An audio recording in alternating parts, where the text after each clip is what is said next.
মান সাল্লা লিল্লাহি 40 ইয়াওমান ফি জামাতিন ইউদরিকু বিত্তাকবীরাতাল উলা কুতিবাত লাহু বারাআতানি বারাআতুন মিনান নারি ওয়া বারাআতুন মিনান নিফাক।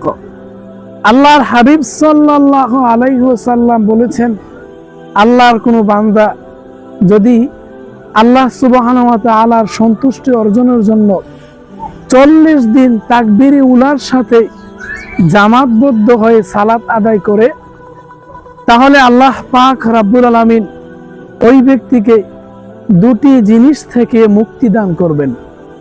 এক নম্বরে আল্লাহ পাক রব্বুল আলামিন ওই ব্যক্তিকে জাহান্নামের আগুন থেকে মুক্তি দান করবেন। 2 নম্বরে আল্লাহ পাক রব্বুল আলামিন ওই ব্যক্তিকে মুনাফিকি থেকে মুক্তি দান করবেন।